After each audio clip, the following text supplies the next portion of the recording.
I said, can you create clips? And it says, how many do you want? And I says, oh, I'll have 6. And then it said, what format do you want them? Do you want them landscape? Do you want them portrait? So I was able to take the landscape video that we had created and create 6 clips in portrait or vertical video. And you can tell it what length you want that video to be. Today, I'm very excited to be joined by Louise Brogan. If you don't know who Louise is, she's the author of Raise Your Visibility on LinkedIn. Her agency helps small and medium-sized businesses develop their LinkedIn video strategy. And her podcast and YouTube channel is Raise Your Visibility Online. Louise, welcome back to the show. How you doing today? I'm doing great, Mike. It's really lovely to be back with you here. It's awesome to be with you today. Louise and I are going to explore how to use LinkedIn video to become a respected leader in whatever industry you're in. So let's start with my first question, which is, why should marketers focus on LinkedIn video? Said another way, there's a lot of marketers who are doing video, maybe on other platforms, or maybe they're on LinkedIn, but they're not doing video on LinkedIn. If they do what we're going to talk about well, what's the upside to what could happen for them? Okay, this is so funny because since we prepped for our call, I literally got an email from LinkedIn saying, your next post should be a video. Really? I was like, that's very timely. So why marketers should be doing video on LinkedIn? Well, there's the biggest reason. LinkedIn is literally asking people to do video. And I find with social media channels, when they want to encourage people to do things, they really kind of push that content when you do it. So that's the first thing. But why I decided to do video content with our clients was I think that when you show up on video, it just brings out the human connection online. Showing up as a person, speaking on video, people connect with you much faster than they do through text. And also, if you've been on LinkedIn in recent times, there are either people writing posts about AI and they're obsessed with writing about M-dashes and AI on LinkedIn, or they're using AI to write their content. So another reason why video is so powerful, because for now, Mike, when we're on video, we know it's the person who's actually speaking on the video. But also I created a bit of a framework around this video content. So we start with video, but then we create so much more content out of the video as a result. Okay, so what I hear you say is, number one, LinkedIn is given a signal, hey, everybody, we want more video creators on LinkedIn. So for those of you that are creating video on other platforms, this might be a signal for you. But more importantly, for those that are already on LinkedIn, there's a good chance you're like I am, which is you write mostly on LinkedIn because it's one of the platforms that really rewards the long form written word.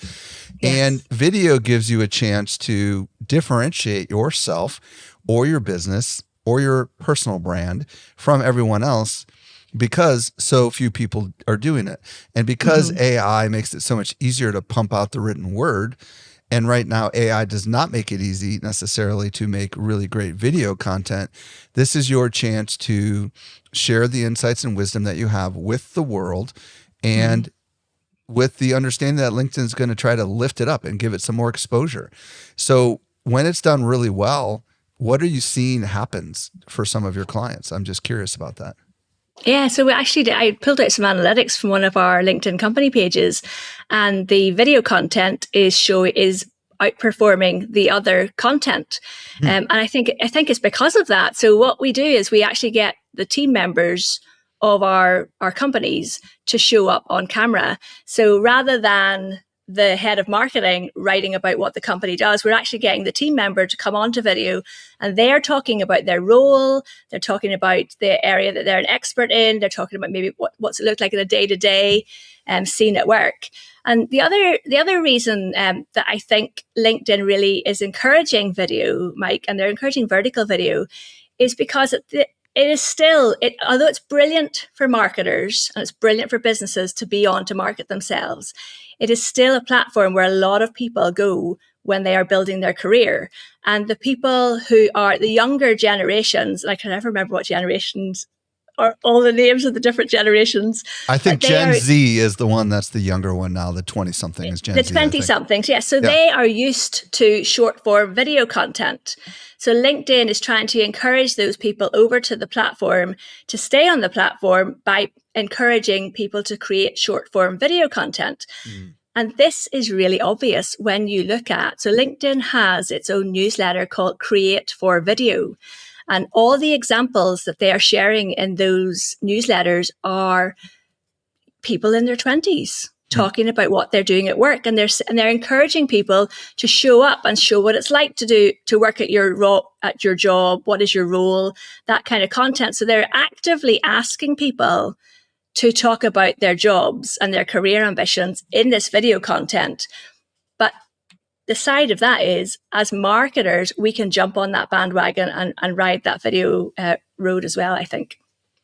Very good. Okay, so let's assume that someone who's listening to this right now wants to proceed with video on LinkedIn. What do they need to be thinking about before they actually publish their first video on LinkedIn? Yeah, so I think I have a little acronym for this called PREP. And the first P is for planning. So before you even get near a camera or a microphone, think about, why are you doing video for LinkedIn? What is it? What is your message? Who do you want to speak to? If you are the marketing manager of a small business, or maybe there's like 5 people in your company or your team, who is actually going to show up on this video? Who can you get within your team who will create the video? Because it might not be you as the person who's on video, although I strongly encourage you to give it a go yourself. So thinking ahead, what kind of messages do we want to share, and what stories could we tell in this video content that will highlight what our brand does, what our products are, what our services are.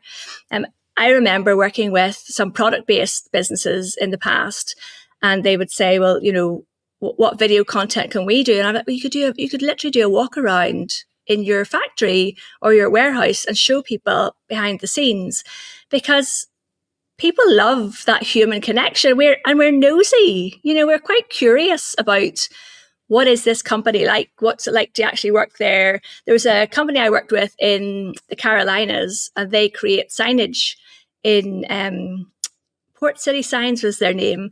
And when we did video content of what it looked like from the ideation of vinyl wraps for trucks, right through to how the signs are made and then how they're put onto the trucks. Those were the most popular videos, because people just love to watch things. They love to see these things happening in video. So you said it was an acronym called PREP. Is this all part of the thinking process, or is this acronym, have you unraveled all of it, or are we going to unravel it as we continue on through here? I think, well, I love a good acronym, Mike, and I think that comes from my software engineering days. So the acronym is how we're going to explain how to use video on LinkedIn. So okay, got it. So the first letter was what we talked about, which was the planning stage, right? Yes. So what I heard you say, and I just wanted to make sure that the prep wasn't just for the planning stage. I'm glad you clarified that we're gonna reveal all the rest as we go through this. So what I heard you say in the planning stage is you want to be thinking about who is it inside the business that's going to be the one on camera. And you also want to be thinking about, like, what are the stories that you could tell? What are the messages that you want to communicate? And you also, when we were prepping this, said, think like a thought leader. Talk to me a little bit about that, and also give me the example for the apprenticeship thing that we talked about. Yes, absolutely. So one of my clients is a learning and development company, and they came to me and said, Louise, we have a program that we're launching in a couple of months, and we want to really drive that program. So they would go into large organizations that we would have heard of, household names. So they are an outsourced learning and development company. And they said, so we want to really encourage those companies to start thinking about apprenticeship programs. And what is the best way to do that? So we came up with a plan to interview the guy who trains the apprentices inside a motorcycle company. So this young man, him and I did a bit of a chat, the same way that you would do yourself, Mike. We had a chat beforehand. We decided what kind of content we wanted him to speak about. And he was going to talk about his journey from being an apprentice himself, coming all the way through the company, becoming a trainer, and now he goes out and trains companies how to run their apprenticeship programs.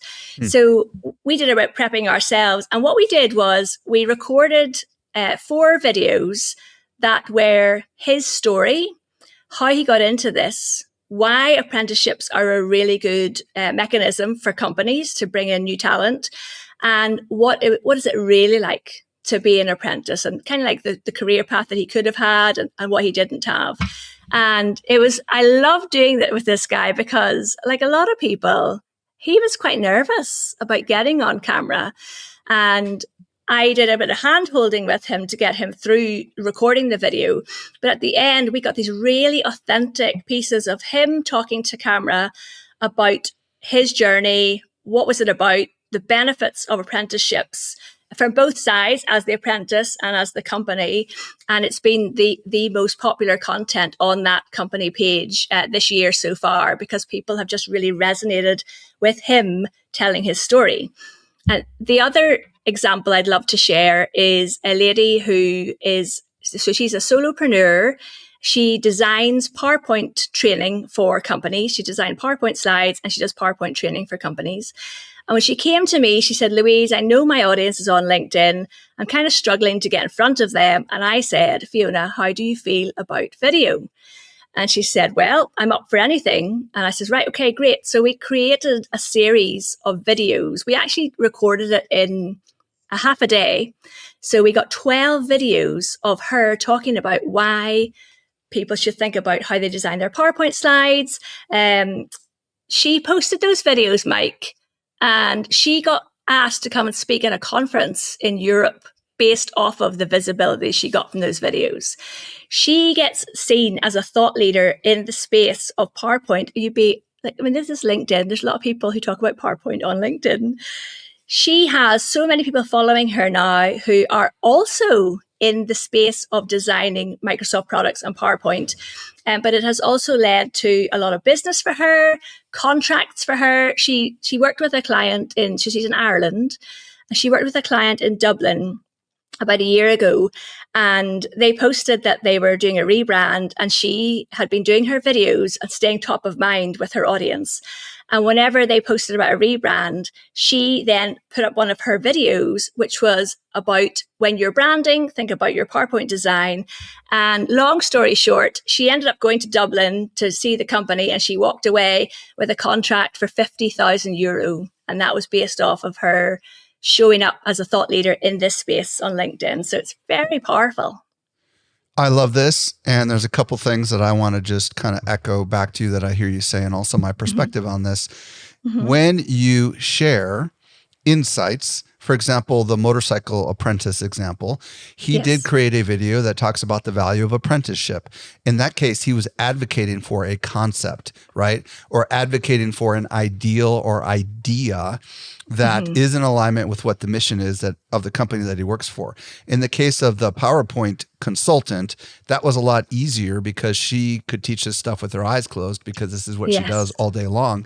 But what I like about these two examples is that you can take someone inside of a company and kind of establish them as the thought leader because they already, in this case, are teaching other people. This guy that did the apprenticeship was basically building up all the apprentice people anyway. So he had something of value to add, and he added it to the larger world of the LinkedIn ecosystem, and that helped the brand and it helped him.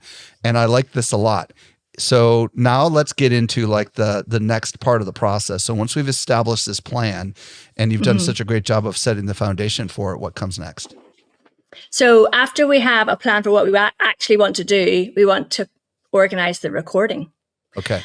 So for me, and there's lots of different software you can use, because I live in Belfast in Northern Ireland, it's quite a small market. Real quick, before we skip to the recording, I should have asked you about the message itself a little bit, because we had Yes. planned to talk about that.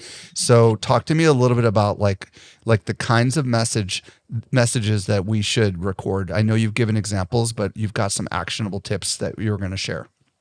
Yes. So when you are planning your video, you want to kind of a bit of a construct around it. So we want to open with a hook so that people start watching your video and they stay, because I think a lot of us know that catching someone's attention on social media is kind of hard these days, which is probably why LinkedIn want the videos to be under 2 minutes long. They want you to capture someone's attention and then for them to watch the rest of the video. So you've got to start with a hook that people then want to watch. Then go into what is the actual message in this video. And for me, Mike, this is where if you can tell a story or share some data or insights into your industry, I find that works really, really well with people. So for example, there's another client of mine, Carol, who lives in Texas. And when she does her videos, she will open with, so she's a strengths finders coach. So she might open with a fact about, if your top 3 strengths could be X, Y, Z. Then she goes into a story of somebody that she's worked with and how when they discovered their strengths, they turned something that wasn't working into something really positive within their work or their framework. So, and then really, really key is you want to end with a call to action. And there's lots of ways to do this on LinkedIn. So some of the simple things are just to say, follow me for more content like this, right? That's a really simple, easy action for someone to take. However, as marketers, I would like us to be able to do more. So I suggest, and this is something I have on my own profile, if someone looks at my LinkedIn profile, they will see on my featured section, and the very first thing in my featured section is a link to my book. So I might say something, I might open with a line about something I share in the book, then I'll tell a story from the book, and then I'll say, and if you'd like to get a copy of the book, just check it out in the featured section here on my profile. Another really nice call to action for marketers, I think, is if you have a series of videos, which we do with our clients, because I think that's really powerful. So Josh and the apprenticeship story, that was a series of 4 videos. So people were coming back to watch the next ones. Carol is the same. Another client that I have is the same. And what we have actually planned out for this next series of her videos is she is going to have a lead magnet. So a free download or free guide for her audience. And in her videos, we are going to do the hook and then say, just before I get into the story, I want to let you know that we have actually got a free guide to go along with this. If you want to grab a copy of it, it's going to be in the link below. Then she's telling the story. And then at the end of her video, she's saying, now remember, grab a copy of that free guide. But the whole sequence, and we've recorded 9 videos with this client, the whole sequence is on the same story. We're talking about employee engagement with this client, and the guide is, top 10 tips for employee engagement. So for the right person who's watching and who likes the content she's sharing and the messages she's sharing, it's a no-brainer to go and get the guide to go along with it. So really important that when you're planning your videos, like what is the actual purpose of the video? What are we doing this for? Actually, I must tell you. Sorry, yeah, go ahead. Mike, no, go ahead. I have another great little story. There is the CEO, I think it is, of BlackRock, which is a big investment fund in the US. He does videos, but he does it in the kind of style where he's got the camera on the stick and he's running. And that is how he delivers financial reports to his LinkedIn audience. Huh. So there's video content of all sorts, shapes and sizes on LinkedIn. I love it. Okay. So, back to the message. I like this example of strength finders because I've taken strength finders and I know my number one strength is strategy. So if I was doing this video, I could see the hook being, if you know that strategy is your number one strength on strength finders, ... Right? Here is a little tip on how you could use that to accomplish something. And then Yes. here's the story of one of my clients who did this. And by the way, if you want to learn more, I've got a whole series over here and a resource guide, something along those lines. Is that essentially yes. what? I love that. Yes, absolutely. Okay. Got it. Yes. Okay, cool. All right. Yeah. So we've talked about this acronym called PREP. First, we're starting with the plan. We did a little deep dive into the message.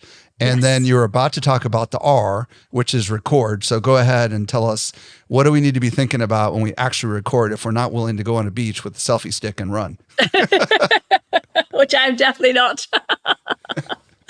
So this is LinkedIn are literally giving polar opposite advice on this at the minute, which is making me laugh, but it's making me laugh for the thought of me running on the beach with a stick. If you see that happening next year in Anaheim, Mike, send somebody out to rescue me, please. Okay. But, by the way, Louise is talking about social media marketing world next year in Anaheim. For those of you like, what's happening in Anaheim? Okay, keep going. Yeah, big party. So we've got record. We're on record. We've gone down a little rabbit hole. We're coming back now. So what do we need to be thinking? I've got it. What do we need to be thinking about when we hit record? So LinkedIn have given a couple of polar opposite pieces of advice on this, because the email that I received that said your next video or your next post on LinkedIn should be video is literally saying all you need is a camera, phone, and a bit of light, and off you go. But on their Create for Video newsletter that I read yesterday, it was like full on setup, recording through different times of the day, adding all these overlays, etc., etc. But for me, when we record, we do it on StreamYard because I am remote from my clients. You know, I work with clients from the US, Canada, and Europe, and I live in Northern Ireland. So unless I'm going to hop on flights all the time, we do it remotely. So we use StreamYard to record with our clients. And what I ask them to have is to try and have light on their face. And a lot of my clients aren't going to go out and invest in proper lighting and everything, and that's absolutely fine. If you have the natural light coming in the window, that is super. But I always ask for a microphone because I think audio is really important when you have video, which might sound a bit confusing, but I think having a clear audio really helps. So having a bit of lighting and a microphone that you can plug into your laptop is a good first start. If you have somebody who can do this with you, then I think that is really, honestly, if it's somebody in your team or if it's somebody like me, it really helps people to get over the nerves of recording video. When you talk to somebody, rather than you set up your camera and you hit record, people are a bit like, ooh, rabbit in the headlights. But the way we do it on StreamYard is I bring the client into StreamYard, so that's a software tool, and I will, once they're all set up and ready, I will say, okay, we're ready to record, and then I will say, here's the first question. So with Josh, it could be, Josh, can you tell me a little bit about how you got started as an apprentice with this company?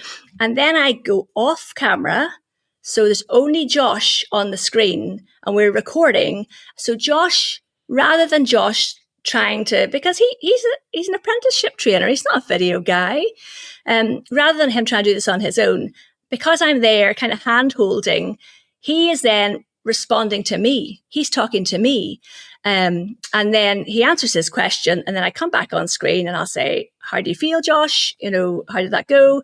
And it was really funny, Mike, when I did it with this guy. He was so brilliant, but he was kind of like, at the start, I thought, oh, is he okay? Are you okay, Josh? Yep, it's fine. Yep, yes, just do it. And at the very end, so we recorded for about 45 minutes, and out of we got our 4 videos. At the very end, he looked visibly like he's about to collapse. And I said, Josh, are you okay? And he went, I am so glad that's over. So he had been really nervous the whole way through, but he'd really held it together. So that's how I record with clients with that software. And there's lots of other kinds of software. People can do it on Zoom. If you have somebody in your office that will do this with you, get a bit of lighting on that person, just really important to have a microphone. And then like the cameras on our phones are phenomenal. I think that is as good as anything. But the way we do it is on StreamYard. For those who have ever seen our YouTube channel, and maybe some of you are watching it right now as you're listening to my voice, StreamYard is the tool that we use to record all 3 of our shows. And the benefit of StreamYard, depending on what class you have of their software, is that they will record, in our case, they're recording Louise and her video and audio separate from my video and audio. And they also sew it all together. So what that means is that technically, when this interview is done, I have an entire local version of Louise without her name being on the screen. That's a raw video that I can edit if I wanted to. And my team has the exact same thing with me, so they can kind of do all the magic. We really love it. Also because, when you're doing interviews, we're not in this case, we can edit the audio files separately from my channel versus Louise's channel, but it's all stored up in the cloud, which is the big advantage. So it's really convenient and it's a unique application, Louise. I don't think I've heard of people interviewing people through StreamYard and then using the recording to make short form video. But I love it. And I think that's really cool because that allows a lot of people that are listening to kind of have a easier way to pull this off. Because let's say you're listening and you've got a bunch of employees and maybe one of them works from home and you work from the office. Well, you don't need them to come into the office to be able to record these things. They could record it from their home, or you work from home. And it just makes the barriers to recording this so much easier. And I'm with you. I've done a lot of video work with professional videographers in the past. And it's so much easier when you have someone who's directing you than when you just have to figure out a script and have it taped to your camera. Would you agree? Yes, no, 100%. It was really funny. I was with somebody the other day and we were doing this on StreamYard and she says, hold on a little minute. And she got a Post-it note. I says, what are you doing? And she says, I'm putting a Post-it beside my camera and it says a big arrow, look into the camera lens. There you go. That's right. Because that's the other downside. Like a lot of people are going to look at their notes when they're talking, or they're going to look at the other person on the other end, which is below the camera, right? Like I have a camera that's about 6 inches above where your face is. And I'm tempted to look at your face more than I am to look at my camera. And nobody likes looking at a camera because it feels not very human. You're just looking into a little circle. Yes. All right. So, oh, sorry, Mike. One other thing about that, the way that we do this actually is when you see these videos that I create with my clients on LinkedIn, they look like they're talking to you because they're talking to me. That makes sense. Yeah. And that's another benefit of doing with somebody else in your team or doing with someone like me, because you literally are. It's like, and that's where I think LinkedIn, the strength in LinkedIn is where people start having conversations and they feel like they're really connecting with somebody. So I think doing it with somebody, that's another added benefit to doing it with someone. Now, just because I'm a little bit of an audio snob, because I'm a podcaster, you do not have to have like one of these professional mics that Louise and I have. But generally speaking, just talking to your laptop is not going to be good enough. Just using your AirPods is not going to be good enough. So you want to invest in some sort of a condenser mic is what they call it, which means it just focuses the audio on kind of the cone in front of the microphone. And you also want to make sure that you have fans turned off in the room, any kind of shut a window if there's cars driving by. I mean, just like that ambient kind of noise that could distract someone is definitely something that you want to try to control on the front end. But let's just say dogs are barking while you're doing the interview and all this fun stuff. Adobe does have a really cool tool called I think Adobe Audio Enhance. Have you ever tried this before? Do you know what this is? Look it up. It's like Adobe Audio Enhance or something like that. And you can, if you have an Adobe account, you can literally drag your file in there and it will get rid of the background noises, the annoying background noises. And it's really, really good. I'm typing it in while we're talking here, so people can, I'm Googling. Yeah. It's it's podcast.adobe.com / podcast.adobe.com/en for English and /enhance. And you literally drag your audio files in there. And after a minute, the AI cleans it up. And then you download what sounds like my voice now all of a sudden. Like it'll sound like it was professionally recorded in a studio. So run an experiment on it, because sometimes you're in an echoey room too, which is something you cannot control for. And it can get rid of those echoes and fun stuff like that. So there's just me as my podcast guy throwing my own thoughts in there. So back to where we were with this PREP acronym. First, we talked about plan. Then we talked about record. Yes. So we're about to jump into the E. So tell me about what's next. So we do have to edit. E stands for edit. But this is great because with AI now, Mike, it's everybody can do this now. Well, I mean, not everybody. I'm not sure my mum could do it. Most people could do it now. It makes it so much more accessible. And what we do now, StreamYard will pull clips for you if that's what you want to do. If that's as far as you want to go and you're like, I don't want to use multiple softwares, Louise. StreamYard will pull out clips for you, but because we're very structured in what we're doing. So we have, like with the apprenticeship, we had 4 core questions we wanted to cover in the video to create 4 videos. So I take the video file and put it into Descript. So that is an editing tool.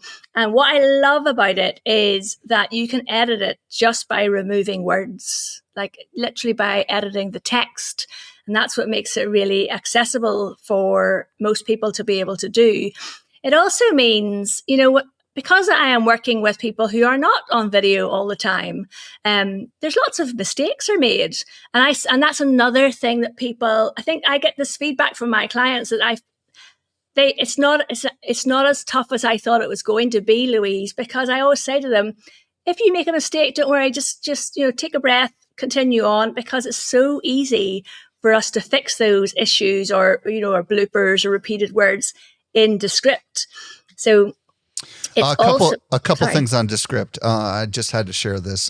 Andrew Mason, who is the founder of Groupon, is also the founder of Descript. Groupon is, I don't think they exist anymore. And I got to hear him at a conference, and the way that he describes using Descript is like editing a Google Doc or a Microsoft Word document. Does that sound about right to you? So it gives you the transcript, you just copy the paragraphs you want and you hit delete. And then you end up with actually a video. Now, you mentioned earlier that StreamYard also has some AI. Well, you didn't mention this, but their editing on AI stuff is just okay. Let's be intellectually honest. I haven't been super impressed with it. So if you're not a video editor person, it sounds like the way to go is with Descript. Can you explain a little bit about like what that might look like for someone who is using Descript? Just describe, because I've used it maybe once. How easy is it for someone to actually, do what it is that you're talking about here? Oh, it's honestly, so we will download like a 40-minute video recording from StreamYard, put it into Descript. And so you can, the way I do it is I have planned the video content that I want. I will literally select the so you upload your video. It takes about a minute maybe or less to show the transcript alongside your video. You can then find in your text where I have said, okay, Mike, I'm going to ask you question number 1 now. And I ask the question and then I go off camera and then you start to speak. So I'll select what you have said. And then it says, they call it compositions. It moves that you can create a new composition that is just that one video. That one section of the video, right? Okay. Yes. So every time you go back into the script, if you see that 140-minute project, they call them projects of Josh and his apprenticeship videos. When I click into that, I can then see the multiple compositions that I have created. But it doesn't stop there. So I prepared this for my talk when I did at Social Media Marketing World with Josh. The AI features in Descript. You can go to, there's something, I don't know why they call it this. They call it Underlord, which is the weirdest name. Underlord. Okay, I'm listening. Keep going. That's makes weird. me think of my children and their Marvel comics or something. It's a bit weird. So you go to the Underlord and then it opens up this whole menu on the right-hand side. And it will say, do you want to create clips? I mean, there's lots of things it will say. It will say, do you want to edit for clarity? It will edit for you. So it'll get rid of the ums and ahs and stuff like that? Yeah, all that stuff. And then it'll say, do you want to edit for clarity? And you have it light, medium, or heavy. So it will literally try and, if you said, I've never done heavy because I want people to speak as they are in my videos. So it'll remove the ums and the ahs, or where you've said a word twice, which we do quite often,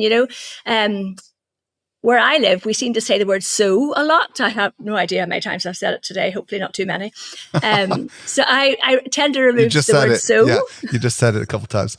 So let me ask you, when it removes a word, does it zoom in a little bit, or is it just like a quick cut, or what does that actually look like? Do you understand is it just like cut from like if you were to edit a video, normally your head's moving around and stuff when you talk, and when you edit something out, does it just jerk to the next thing, or does it zoom in? Does it zoom in slightly so it kind of covers up the cut? Do you understand what I'm asking? Yeah, well, it must do, because you can't notice it in the end video. Okay, good. Oh, good, perfect. Yeah, okay. Yeah, you can't notice it.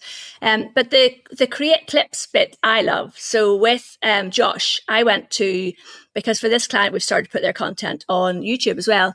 So I went into the Underlord section and I said, "Can you create clips?" And it says, "How many do you want?" And I says, "Oh, I'll have 6. And then it said, what format do you want them? Do you want them landscape? Do you want them portrait?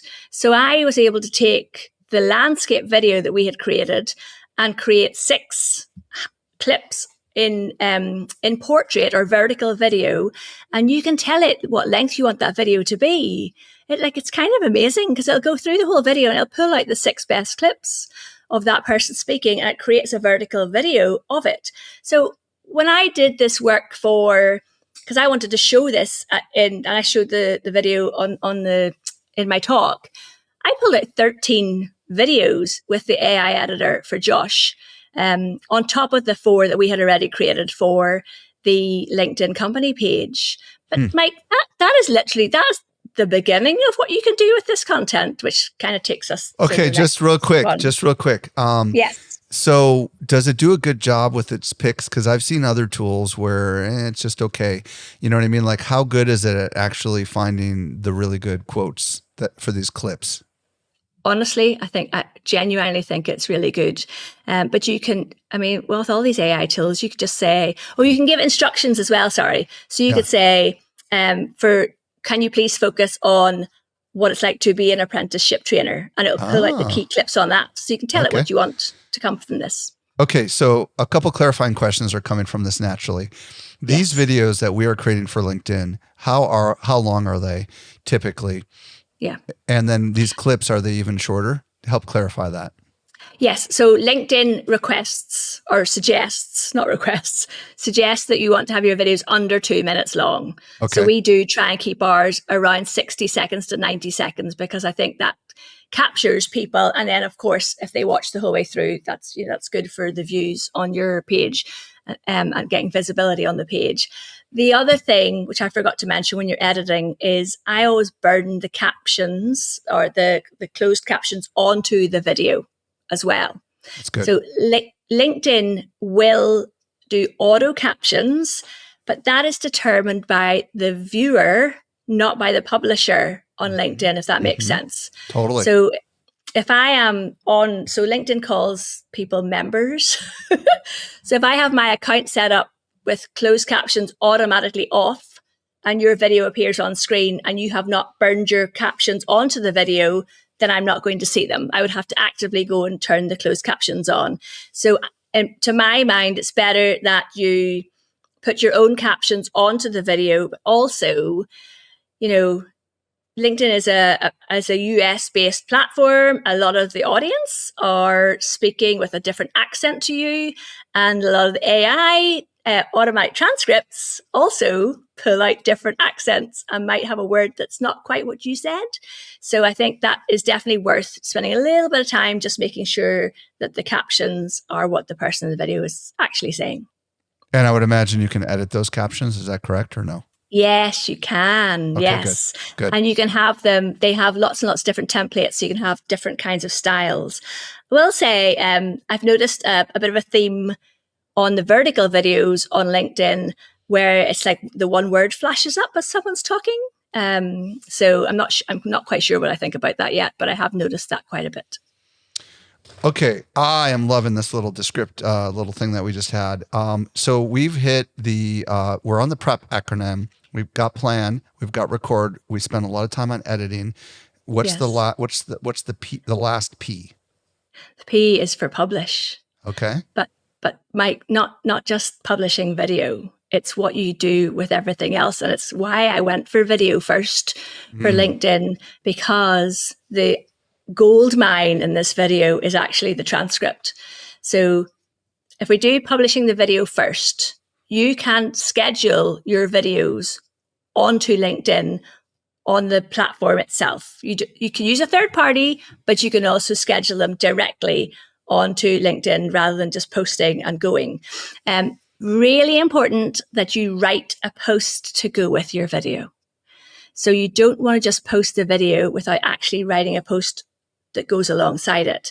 But what I love, and this is another thing Descript can help you with, like I think I'm like sponsored by Descript, but I promise I'm not.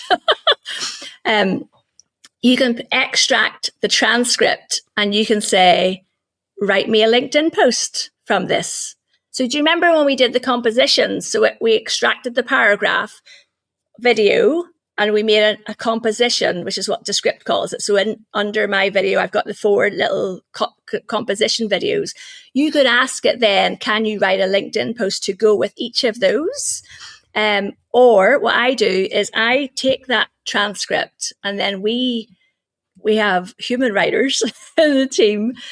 We create blog posts. We create a LinkedIn newsletter.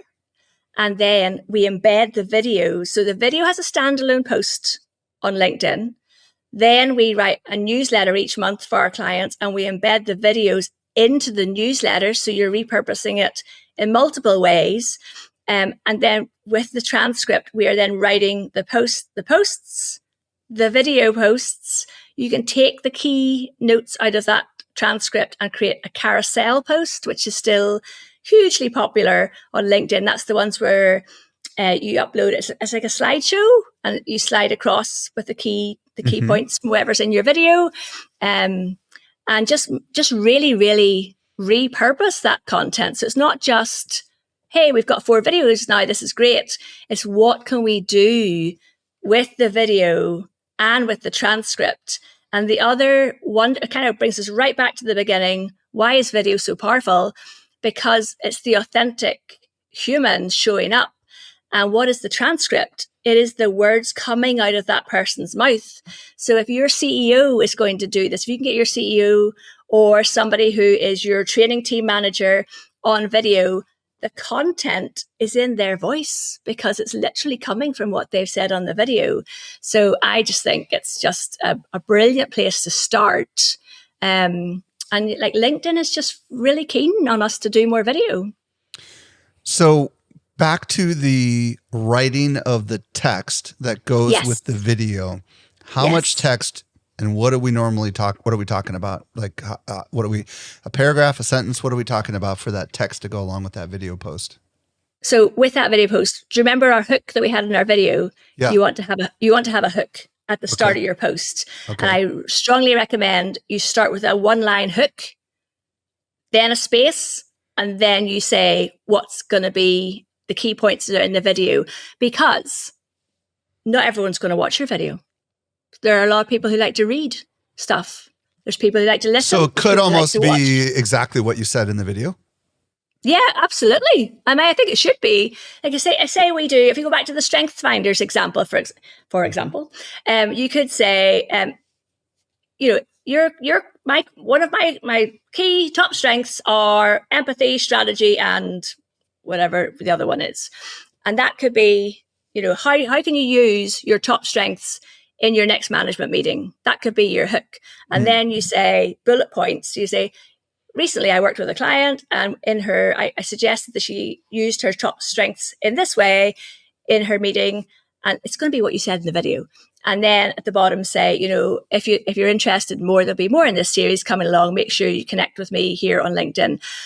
On that, LinkedIn is still funny about links. So I wouldn't link to my free download or my free guide in the post itself, but I would direct people to where they could get it. There's a bit of a theme at the minute on LinkedIn where people will say, if you'd like to get the free guide, then just message me. And people then, but that's even brilliant, because then you're suddenly into a one-to-one conversation with people in your audience. So that could be your call to action at the end of your written post. And we haven't even mentioned this part, that there is, at least in the United States, a little video tab on mobile, right? And it's kind of like Instagram, right? Where it's just vertical videos that I don't think you have it in Ireland yet, do you? No, we don't. Yeah.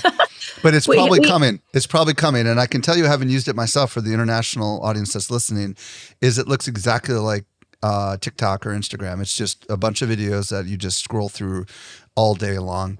Louise, this has been a really fascinating exploration into ideas and functional, tactical. How the heck do you do this kind of stuff? And I know we've just scratched the surface of the kinds of things that you do. So if people want to reach out to you on LinkedIn, where do they go? And if they want to work with your business, where do you want to send them? Super. So please do come connect with me on LinkedIn. It's Louise Brogan. And our website is louisebrogan.com. And I am very happy, Mike, to send people a copy of the video strategy guide if they'd like that. So it's louisebrogan.com/video guide. And that will help them out with the strategy. Awesome, Louise. Thank you again for sharing your insights with us today. Thank you.